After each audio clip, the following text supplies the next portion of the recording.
ফিরে এসে মেহরাবকেও টানতে গেলে বাধা বিপত্তি। আগুন অনেকটা ছড়িয়ে পড়েছে।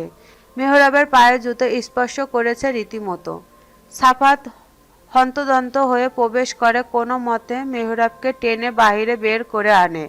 মেহরাবকে বার করতে গিয়ে বেশ কয়েক জায়গায় পুড়ে যায় সাফাদের।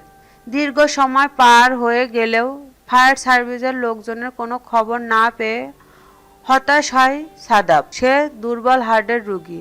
কোনো ধরনের প্রেশার, ভারী কাজ কিংবা ধোঁয়ার সান্নিধ্যে যাওয়া তার জন্য নিষিদ্ধ। বন্ধুদের বাঁচাতে প্রথমে ঝাঁপিয়ে পড়লেও সে এখন ভুলের যন্ত্রণা সে ঠিকই পাচ্ছে। জায়ানদের বাড়ির পেছনের দিকটা কিছুটা জঙ্গলের মতো। একটা গাছে হেলান দিয়ে কাপা হাতে ফোনটা বের করে সে তার বন্ধুদের ফোন দেয়। কাপা গলায় পরিস্থিতি বুঝিয়ে তাদের উদ্ধার করতে বলে। প্রায় ঘণ্টাখানেক পর জ্ঞানহীন তাদের উদ্ধার করা হয়। চোখ খুলে ঝাপসা দৃষ্টিতে সামনে তাকাতেই সাদা দেওয়াল চোখে পড়ে মেহরাবের।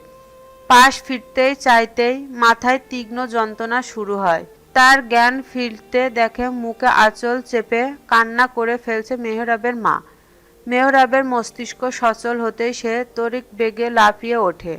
তার মায়ের উদ্দেশ্যে বলে, আমার শিনু কোথায় মা? আমি এক ভয়াবহ স্বপ্ন দেখেছি।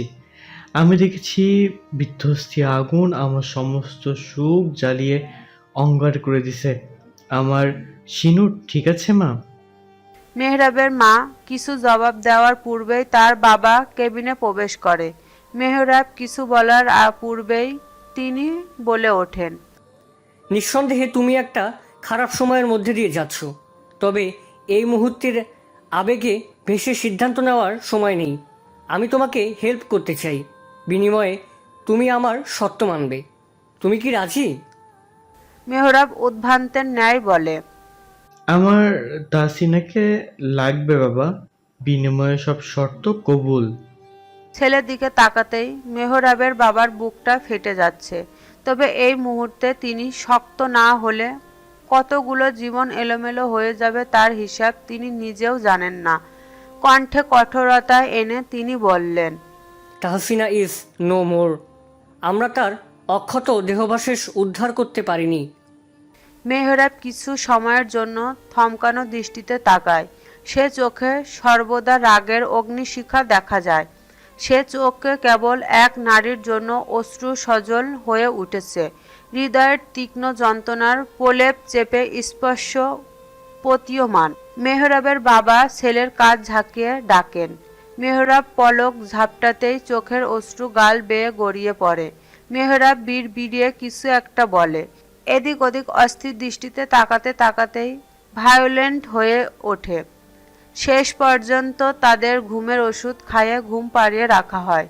দীর্ঘ ৯ ঘণ্টা পর পুনরায় মেহরাবের ঘুম ভাঙে, তবে একবার সে ভায়োলেন্ট হয় না এবং মূর্তির ন্যায় বসে থাকে। মেহরাবের বাবা ছেলের পরিস্থিতি বুঝে আলতো কণ্ঠে তাকে ডাকেন। মেহরাব প্রতি উত্তরে বলে, জায়ান বেঁচে আছে? মেহরাবের বাবা হতাশ কণ্ঠে বলেন, শ্বাস চলছে, তবে গ্যারান্টি নেই। ওকে ইমিডিয়েট কোনো উন্নত দেশে নেওয়া উচিত। মেহরাব শীতল স্বরের জবাব দেয়। তাহলে নিচ্ছেন না কেন? মেহরাবের বাবা থমকানো কণ্ঠে বলেন। এ বিষয়ে কিছু গুরুত্বপূর্ণ কথা ছিল। মেহরাব শান্ত কণ্ঠে বলে। বলুন। মেহরাবের বাবা গম্ভীর গলায় বলেন, তাহসিনার মৃত্যু স্বাভাবিক নয়, এটা মার্ডার। তবে এই কাহিনী প্রমাণ করা বড্ড কঠিন। এই মুহূর্তে জায়ানকে বাঁচানো আমাদের জন্য বেশি জরুরি। জায়ান বেঁচে থাকলে আসল সত্যের রহস্য উন্মোচন হবে। মেহরাব চোখ তুলে তাকে নিরেট স্বরে বলে, ঘুরিয়ে পেঁচিয়ে বলার প্রয়োজন নেই, সরাসরি বলুন যা বলার। মেহরাবের বাবা ছেলের কঠোর কণ্ঠ শুনে খানিকটা ব্যথিত হলেন। তার দায়িত্বের কথা স্মরণ করে বললেন, সৌভাগ্যক্রমে জায়ান বেঁচে গেলেও দুর্ভাগ্যবশত সাদাফ হাডাটাকে মারা যায়। শত্রুপক্ষ থেকে জায়ানকে বাঁচাতে আমরা জায়ানের পরিচয় সাদাফের পরিচয়ের সাথে পাল্টে দিয়েছি। লাশ হিসাবে সাদাফকে শো করা হয়েছে এবং সাদাফের চেহারা জায়ানকে দেওয়া হয়েছে। এখন জায়ানের উন্নত চিকিৎসার প্রয়োজন। আমি সেই দায়ভার তখনই নেব যখন তুমি ডক্টরি পড়াশোনা জেদ ছেড়ে প্রশাসনের মাধ্যমে যোগদান করবে। মেহরাব অনুভূতিহীন গলায় বলল, সাদাব এতিম বলেই কি ওর সাথে এমন নিম্নমানের কাজ করার সাহস পেয়েছেন? ওর লাশ ধরে আহাজারি করার কেউ নেই বলেই ওর চেহারাটা নিজের প্রয়োজনে পরিবর্তন করে দিলেন। মেহরাবের বাবা থমথমে কণ্ঠে বললেন, আমি নিজের প্রয়োজনে কিছু করিনি, আমি জায়ানের ভালোর জন্য। মেহরাব চিৎকার দিয়ে বলে, ননসেন্স কথাবার্তা আমার সামনে বলবেন না। আপনার কি আমাকে অজ্ঞ মনে হয়, নাকি বর্তমান পরিস্থিতিকে আপনার হিন্দি মুভি মনে হয়? জাস্ট নাম আর চেহারা মিললে ভিন্ন দেশে পাড়ি জমানো যায় না, সেটা আপনিও খুব ভালো মতো জানেন। মেহরাবের বাবা হতাশার শ্বাস ফেলে বললেন, টাকা আর পাওয়ার থাকলেই সব সম্ভব মেহরাব। মেহরাব সন্দিহান চোখে তাকিয়ে বলল, আপনি ছোট চাচুকে ইনভলভ করেছেন এই কেসে? মেহরাবের বাবা মাথা নাড়িয়ে বললেন। হ্যাঁ, এটা ব্যতীত কোনো উপায় ছিল না। মেহরাব তাচ্ছিল্য হেসে বলল, এখন কোথায় গেল আপনার আদর্শ? ছোট চাচু কুখ্যাত মাফিয়া জেনেও ওনার সাহায্য নিতে আপনার বিবিকে বাঁধল না। এই ইনফরমেশনের দাপট শুধু সাধারণ জনগণের উপরই প্রয়োগ করতে পারেন।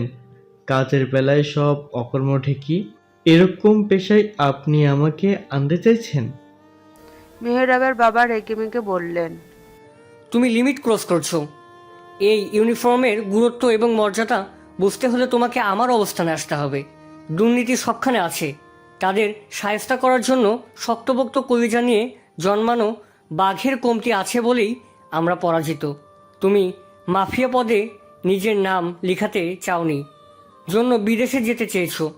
সেটা খুব ভালো মতো জানা আছে আমার। বাবা হয়ে ছেলেকে ধ্বংসের পথে ধাবিত করার সাহস নেই বলেই এই সত্য দিয়েছি। ভেবে জানাও তুমি কি করতে চাও। মেহরাব হু হা করে হেসে দিয়ে বলল, ধ্বংসের হাত থেকে বাঁচাতে আমাকে এই প্রশ্রয়ে আনতে চাইছেন? ভুলে যাবেন না, একটা বড় পরিবার ধ্বংসের পেছনে আপনার এই প্রফেশনই দায়ী। মেহরাবের বাবা হাল ছেড়ে দিয়ে বললেন, যুক্তিতর্কে যেতে চাইছি না, অপশন দিয়েছি, সিদ্ধান্ত তুমি নিবা। আজাদের কেসটা আমি হ্যান্ডেল করছি, জায়ানও বর্তমানে আমার হাতে। খুব কষ্টে মিডিয়াকে আটকে রেখেছি। সময়ের মধ্যে সিদ্ধান্ত না জানালে জায়ানের জীবনে কতটা জঘন্যভাবে বিপন্ন হবে সেটা তুমি আন্দাজও করতে পারবে না। কথাগুলো বলে উঠে চলে যেতে নিলে মেহরাব দীর্ঘশ্বাস ফেলে বলে, আমি রাজি, আপনি প্রসিডিওর শুরু করুন। ওর যেন কিছু না হয়। আপাতত কেসটা বন্ধ করে দিন। যার প্রতিশোধ সে নিজেই অপরপক্ষকে জাহান্নামের রাস্তা চিনিয়ে দিবে। ছেলের কথায় খুশি হয়ে স্থান ত্যাগ করেন মেহরাবের বাবা। বিশাল দায়িত্ব কাঁধে, সেটা ঠিকঠাক মতো পালন করতে হবে। বাবা ছেলে যেতেই আনমনে মনে পড়ে ছোটবেলার সেই দিনগুলো। তার ছোট চাচা মাহিদ শিকদার একজন এসপি ছিলেন। পদোন্নতি হতে বিয়ে করেছিলেন শখের নারীকে। সংসারের সুখের কমতি ছিল না, তবে একটা কেসই সবকিছু এলোমেলো করে দেয়। তৎকালীন সময়ে ইয়াং বিজনেস টাইকুন মোশাররফ ওয়াহিদের বিরুদ্ধে সহ আরও নানান অভিযোগ ওঠে। তদন্ত করে সত্যতা প্রমাণ পেলে মাহিদ শিকদার বেশ প্রসন্ন হন। সিনিয়র স্যারকে এই বিষয়ে জানালে তিনি মাহিদকে থামিয়ে দিয়ে বিষয়টা ধামাচাপা দিতে বলেন। ন্যায় আদর্শে বেড়ে ওঠা মাহিদ শিকদার দুর্নীতিকে বুড়ো আঙুল দেখে প্রমাণ পাবলিক করতে চাইলে তাকে মিথ্যা কেসে ফাঁসিয়ে দেয়। দেশ বিরোধী প্রমাণ করা হয়। কোর্ট থেকে ফাঁসির রায় দেওয়া হলে পুরো পরিবার ভেঙে পড়ে। অপমান লাঞ্ছনা সইতে না পেরে মাহিদ শিকদার সন্তান সম্ভবত স্ত্রী আত্মহত্যা করেন। প্রায় 60 বছর পর জেল থেকে পালিয়ে গিয়ে নিজের পরিচয় তৈরি করেন তিনি। সৎ এবং নিষ্ঠাবান ছোট ভাইয়ের বিচিত্র রূপ দেখে কথা বলার বন্ধ করে দেয় মেহরাবের বাবা। ঘাট তেরা মেহরাব ছিল চাচার নেওটা, এজন্যই তার সাথে যোগাযোগ বহাল ছিল। প্রিয়তমা স্ত্রী হয়ে বদলা নিতে বাবার কথায় রাজি হয় মেহরাব। সকল ফর্মালিটি পূরণ করে যান পাড়ি জমায় ইতালি। শখের পেশায় নেশা ছেড়ে মেহরাবের উন্মাদ হয়ে প্রতিশোধের নেশায়। মেহরাবের কথাগুলো শুনে অরিনের দুচোখ বেয়ে সমান্তরাল ধারায় অশ্রু গড়ায়। দু হাতে মুখ ঢেকে ফুঁপিয়ে ওঠে। কিছুক্ষণ পর নিজেকে সামলে প্রশ্ন করে, এসবের মাঝে আমার দোষটা কোথায়? আমি কেন শাস্তি পেলাম? মেজবা ওয়াহিদের বোন বলে এতটা শাস্তি আমার প্রাপ্য ছিল? মেহরাব তাচ্ছিল্য ভরা কণ্ঠে বলল, আপনি মেহসাব ওয়াহিদের দুর্বলতার, এটাই আপনার দোষ। অরিন কান্না ভেজা স্বরে বলল, পাবলিকলি ভিডিওটা পাবলিশ করে আমার সম্মানহানি করাটা কি খুব দরকার ছিল? মেহরাব ভাবলেশীন কণ্ঠে বলল, জাস্টিসের জন্য আজান আঙ্কেল লড়াই করেছিলেন। তাকে খুন করার পর আমার স্ত্রীকে ধর্ষণ করার কোনো দরকার ছিল? অরিনের শ্বাসরোধ হয়ে আসে, কাপা কণ্ঠে শুধায়। ওসব ঝাপসা ছবি কে ছড়িয়েছে? মেহরাব স্পষ্ট কণ্ঠে জবাব দিল। জায়ান। অরিনের মনে হলো সে যে কোনো মুহূর্তে লুটিয়ে পড়বে মেঝেতে। ছলছল চোখে অসহায় দৃষ্টি নিক্ষেপ করে বলল, মিথ্যে। জায়ান কখনো এমন করতে পারে না। উনি আমায় ভীষণ সম্মান করেন, আমি বিশ্বাস করি না। মেহরাব হামি তুলে বলল। বিশ্বাস না করলে আমি কি করতে পারি? অরিন অস্থির কণ্ঠে বলল। জায়ান কোথায়? এক পর্যায়ে মেহরাব তার পকেট থেকে দুটো টিকিট বের করে দিয়ে বলল, জায়ানের বর্তমান ঠিকানা। আজকের ফ্লাইট মিস করলে জীবনে আর কখনোই শেহজাদ তাওসিফ জায়ানের দেখা আপনি পাবেন না মিসেস অরুণিকা ওয়াহিদ। অরিন। অরিন টিকিট হাতে নিতে দেখে সেগুলো ইতালির টিকিট। অরিনকে বিমূঢ় হয়ে বসে থাকতে দেখে মেহরাব উঠে দাঁড়িয়ে স্পষ্ট কণ্ঠে বলে, আপনার স্টেটমেন্ট আমি আমার মতো সাজিয়ে নেব। আপনার আপত্তি আছে? অরিন দুপাশে মাথা নাড়িয়ে না বোঝায়। তা শুনে মেহরাব বাক্য বিনিময় না করে প্রস্থান করে। সমস্তটা যেন অরিনের অনুভূতি নিয়ন্ত্রণহীন হয়ে পড়েছে। অসহায় অনুভূতি তোপে কলিজাটা ছিঁড়ে ছুটে যাচ্ছে। টিকিটের উপরিভাগে হাত রেখে ক্রন্দনরত কাপা কণ্ঠে অরিন বলে, তীব্র ঝড়ে বৃষ্টির মৃদু স্পর্শ হয়ে এসো তুমি। হৃদয়ের তৃষ্ণা যে বাড়ি ধারার অপেক্ষায় অপেক্ষমান, তার নিঃশব্দ নিক্ষিপ্ত অঞ্জলি হয়ে এসো। আমার লেখা অসমাপ্ত কবিতার সমাপ্ত সংলাপ হয়ে এসো তুমি। স্রেফ নশ্বর জীবনে অবিনশ্বর তোমার অপূর্ণতা নিয়ে বেঁচে থাকার মতো অভিশপ্ত কারণ না হয়ে এসো না। শয়ে শয়ে ক্ষয়ে যাওয়া হৃদয়ে বৈধ প্রেমটুকু অবশিষ্ট, বাকিটা কবেই আঙ্গার হয়ে গেছে তুমি নামক দূরত্বের বিরহে। বৃষ্টিস্নান গোধূলির লগ্ন। আকাশে কালো মেঘে চাদরে আবৃত। নিজের ঘরে বারান্দায় ভাবলেশীন ভঙ্গিতে বসে আছে অরিন। তীব্র বর্জনে শীতল বৃষ্টির ফোঁটা বিনা বাধায় ছুঁয়ে দিচ্ছে তাকে। মেঘাবৃত্ত নীলাম্বনে অনিমেষ নেত্রে তাকিয়ে থাকা অরিন অতীতের হিসেবে মেলাতে ব্যস্ত। অরিনের ভাবনার মাঝে ঘরে প্রবেশ করে মাইমুনা ওয়াহিদ। মেয়েকে এভাবে বসে থাকতে দেখে বুকের ভেতরটা ভয়ে জেঁকে বসে। অরিনের কাছে গিয়ে তার পাশে বসে কাঁধে হাত রেখে ডাকতেই অরিন রোবটিক ভঙ্গিতে ওনার দিকে ঘুরে তাকায়। যান্ত্রিক কণ্ঠে বলে, তোমার কোলে একটু মাথা রাখি? মাইমুনা ওয়াহিদ সম্মতি প্রকাশ করে অরিনের চুলে হাত বুলিয়ে দিতে দিতে প্রশ্ন করেন, মেহরাব কিছু বলেছে তোকে? অরিন শীতল স্বরে জবাব দেয়, না। মাইমুনা ওয়াহিদের মনে খটকা লাগে। দীর্ঘ সময় পার হওয়ার পরেও যখন মেহরাব কিংবা অরিনের কোনো খোঁজ পায়নি, তখন বাধ্য হয়ে ওদের দেখতে গার্ডেন এরিয়ার দিকে যান। ওখানে গিয়ে দেখেন সবুজ ঘাসের গালিচার অরিনের জ্ঞানহীন দেহ লুটিয়ে পড়ে আছে। আশেপাশে মেহরাব কিংবা কৌশিক কেউই নেই। সেই দৃশ্য দেখে মাইমুনা ওয়াহিদ হুলস্থুল কাণ্ড বাঁধিয়ে ফেলেন। ডক্টর যখন জানান অতিরিক্ত প্রেশারের কারণে অরিন জ্ঞান হারিয়েছে, তখন স্বস্তির শ্বাস ফেলেন তিনি। দীর্ঘ 4.5 ঘন্টা ঘুমানোর পর অরিন জেগে ওঠে। 8 ঘন্টার মতো থম মেরে বসে থেকে আচানক মেহরাবকে কল দেয়। অপর পাশে কোনো কথা না শুনে নিরেট স্বরে বলে, যত দ্রুত পসিবল হয় বাসায় উপস্থিত হও। মেজবাহ সম্মতি জানিয়ে কল কেটে দেয়। এরপর থেকে অস্বাভাবিক রকমের শান্ত আচরণ করছে অরিন। মাইমুনা ওহিদ মেয়ের মনের হালচাল বুঝতে আদুরে স্বরে বলেন, আমার বাচ্চা সোনার কি হয়েছে? অরিন আরেকটু নিবিড়ভাবে তার মাকে জড়িয়ে ধরে ধরা গলায় বলে, এই অভিশপ্ত জীবনে তুমি ছাড়া আর কেউ আমাকে নিঃশর্তভাবে ভালোবাসেনি মা। মাইমুনা ওহিদ মেয়ের মনের অবস্থা বুঝে বলেন, তোমার জীবনে এমন কেউ আসবে যে তোমাকে আজীবন আগলে রাখবে, আমৃত্যু ভালোবাসার বেড়াজালে আবদ্ধ রাখবে। খারাপ সময় জলদি কেটে যাবে মা, অপরাধী তার উপযুক্ত শাস্তি পাবে। অরিনের ভেতর থেকে একটা দীর্ঘশ্বাস বেরিয়ে আসলো। মায়ের অগোচরে বিড়বিড়িয়ে বলল, ভুল মানুষের প্রেমে পড়া হোক বারণ, স্মৃতিরা পুনরায় না হোক স্মরণ। আপনি আমারে ঘৃণা করেন আমরণ, আমি না হয় আপনারে উন্মাদের ন্যায় ভালোবাসবো। না আসা অবধি মৃত্যুর সন্ধিক্ষণ, আবছা হয়ে আসুক দৃশ্য, ফুরিয়ে যাক আমার নিঃশ্বাস। আত্মিক মৃত্যুর বদলে দেহ নামক খোলসটা মৃত্যুবরণ করুক। অরিনকে নিশ্চুপ থাকতে দেখে মাইমুনা ওহিদ বোঝানোর স্বরে বললেন, একজন খারাপ বলে পুরো দুনিয়ার মানুষ খারাপ, এটা ভাবা বোকামি। আরু তোমার লাইফে একটা ইনসিডেন্ট ঘটেছে কেবল, লাইফটা শেষ হয়ে যায়নি। অবিশ্বাস্য ইনসিকিউরিটি এসবকে মস্তিকে জায়গা দিবা না। সব সময় মনে রাখবা, খারাপ শিশুচানের মধ্যে দিয়ে ভালোর ধার উন্মোচিত হয়। মায়ের কথা শুনে অরিন তাচ্ছিল্য হাসি দিল।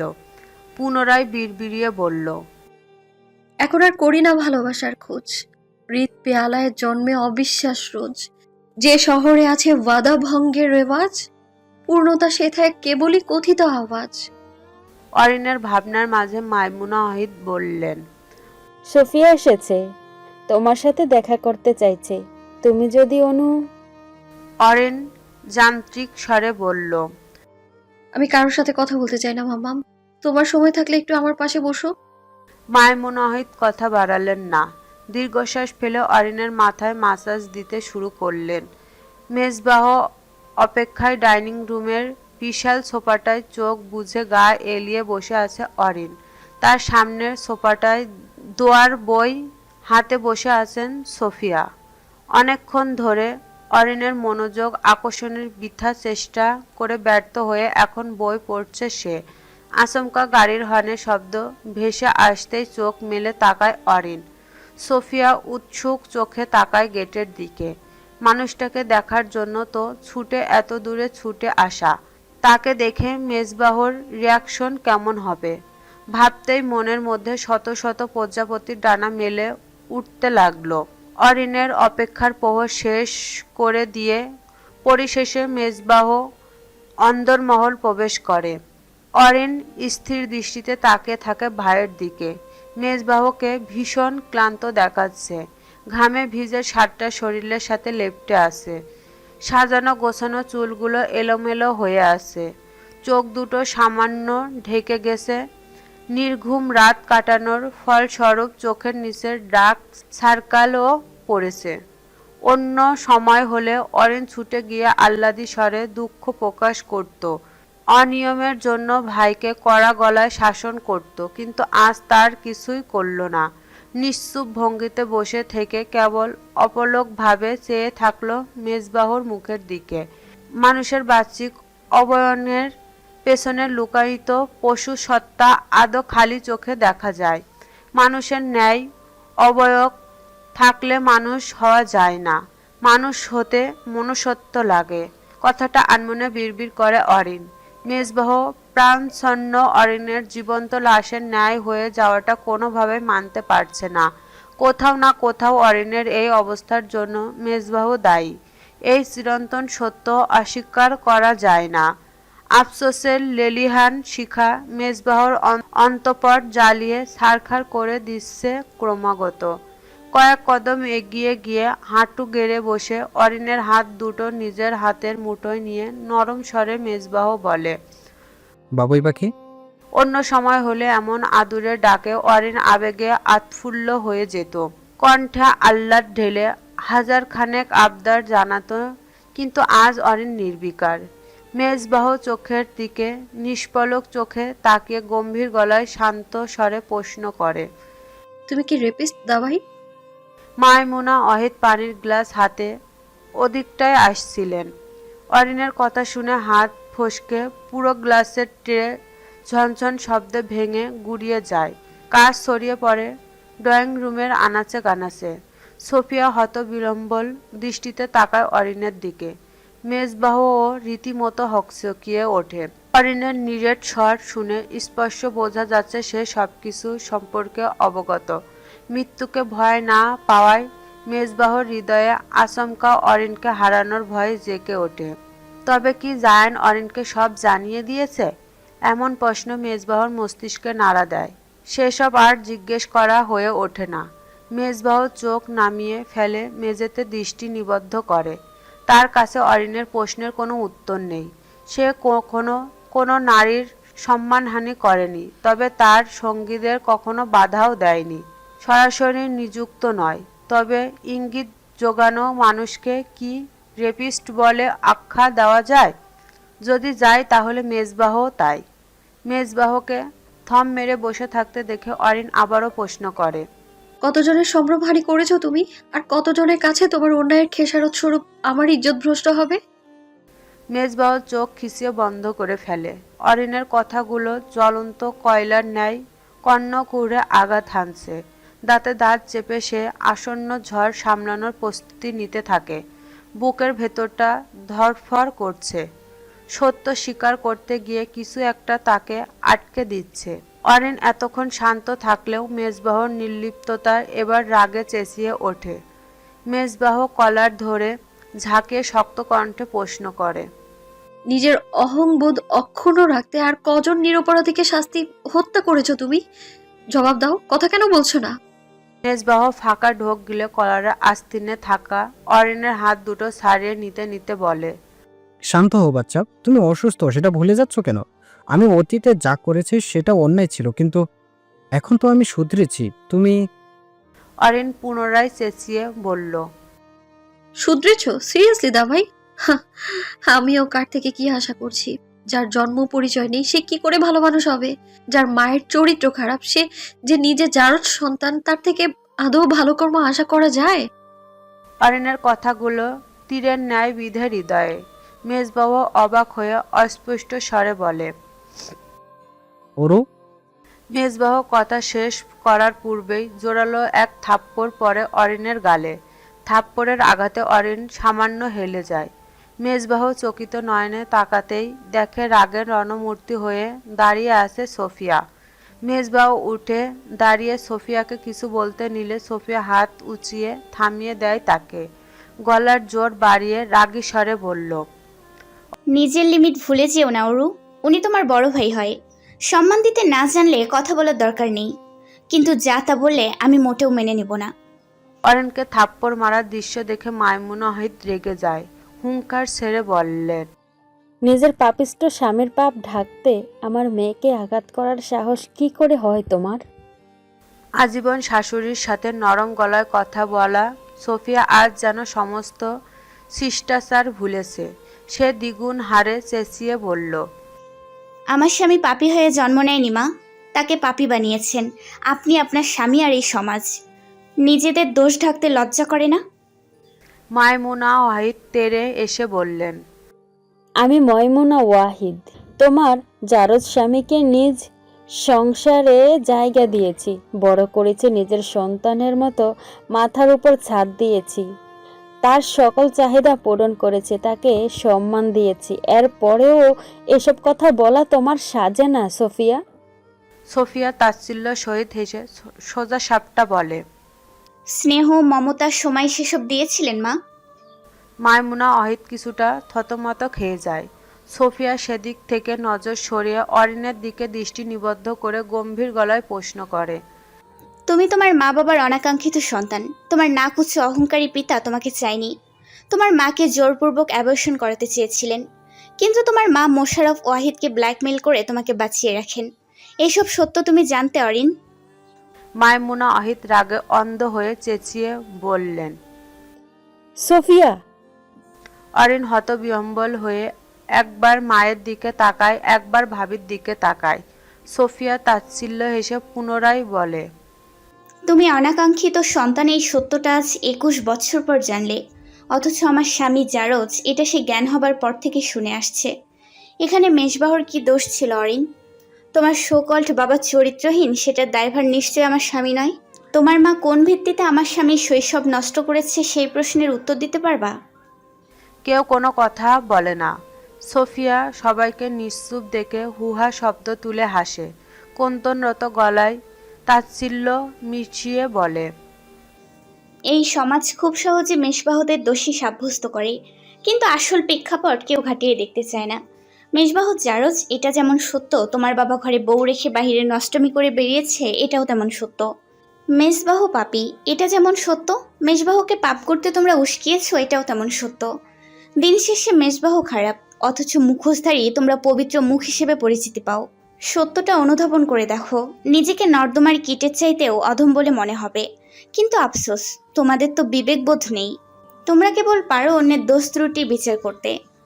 সব শুনে মাইমুনা অহিত থমথমে কণ্ঠে শুধায়, তোমার স্বামীকে আমরা রেফ করা শিখিয়েছি?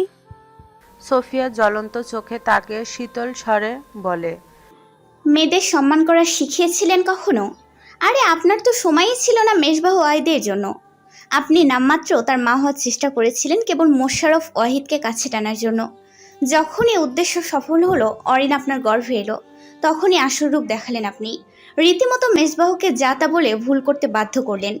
আপনি চাইতেন মেজবাহুর উগ্র আচরণে অতিষ্ঠ হয়ে মোশাররফ ওয়াহিদ তাকে ত্যায্য করুক, এই সম্পদের ওপর মেজবাহুর রাজত্ব হোক, সেটা আপনি কখনোই চাইতেন না। মাইমুনা অহিত স্তব্ধ হয়ে রয়েছেন। অতীতের গুমট এভাবেই ফাঁস হয়ে সেটা তিনি টের পাননি। সোফিয়ার জবাব শুনে রাগ ঢাক না রেখে বললেন, হ্যাঁ, করেছি আমি এসব। নিজের স্বামীর পাপ বহন করার সামর্থ্য কোনো নারীর নেই। এত কিছুর পর আমি ওকে ঠাঁই দিয়েছিলাম, এটাই অনেক। সম্পত্তির ভাগ আমি কখনোই মেজবাহকে দিতে চাইনি। জারজকে আশ্রয় দেওয়া গেলেও সন্তান হিসেবে আখ্যা দেওয়া যায় না। আমি যতবারই ওকে দেখতাম, মোশাররফ ওয়াহিদের ঘৃণ্য আচরণগুলো আমার চোখে ভেসে উঠত। ওর মা আমার সংসার নষ্টের জন্য দায়ী, সেটা ভুলে যেতাম কিভাবে? সুফিয়া শীতল স্বরে প্রশ্ন করে, তাহলে চরিত্রহীন মোশাররফ ওয়াহিদকে কাছে টেনে নিয়েছিলেন কিভাবে? তিনি আপনাকে অসম্মান করে বাহিরে পরনারী নিয়ে মেতে থাকতেন। এই সত্যি জানার পরও তাকে কেন ছেড়ে যাননি? অন্যের বেলায় ঝান্ডাধারী বিচারক হয়ে নিজের বেলায় টিচার কি করে হয়ে গেলেন?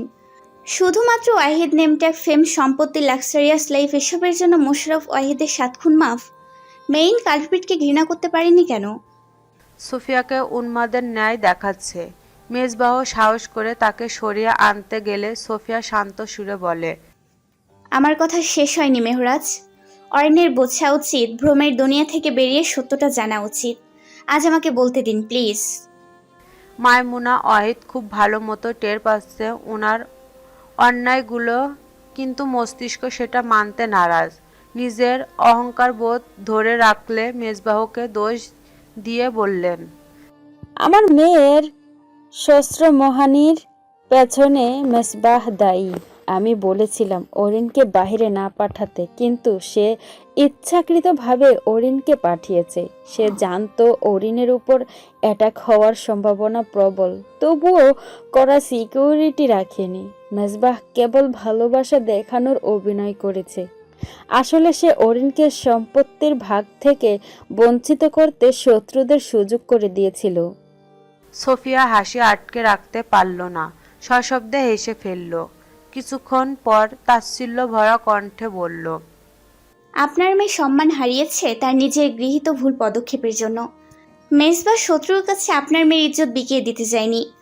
আপনার মেয়ে অরিন স্বেচ্ছায় গার্ডদের সেই র্যাপিস্টের গাড়িতে গিয়ে বসেছিল। মেজবাকে দোষারোপ করার আগে নিজের মেয়ের কীর্তিকলাপ নিয়ে প্রশ্ন করুন।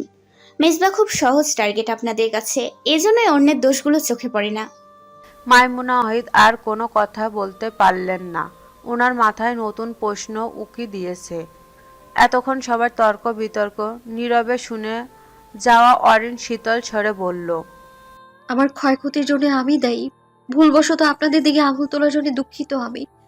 মাফ করবেন আমায়। আপনাদের বিরক্ত বাড়ানোর মতো আর কোনো কাজ আমি করব না বলে নিশ্চয়তা দিচ্ছি। আমার মা আপনার স্বামীর প্রতি ভীষণ অন্যায় করেছে, তার জন্য আমি হাত জোর করে ক্ষমা চাইছি। এই অনাকাঙ্ক্ষিত মানুষটা আর আপনাদের চোখের সামনে আসবে না। এতক্ষণ রাগের বশে হাজারটা কথা বললেও অরিনের কথা শুনে সোফিয়ার বুকটা কেঁপে ওঠে। বিয়ের 5 বছর কখনোই অরিনকে ভিন্ন চোখে দেখেনি। নিজের সন্তানের মতো স্নেহ করেছেন সব সময়। মেয়েটার সাথে কত শত সুন্দর স্মৃতি আছে। আজ মেজবাহর জীবনে তার অবস্থান পাকাপোক্ত হয়েছে কেবল অরিনের জন্য। মেজবাহ এতটা পরিবর্তন সম্ভবত হয়েছে অরিনের জন্য। সোফিয়া বোধহয় রেগে অনেক কিছু বলে ফেলেছেন। সে এগিয়ে অরিনকে কিছু বলতে নিলে অরিন ম্লান হেসে বলে,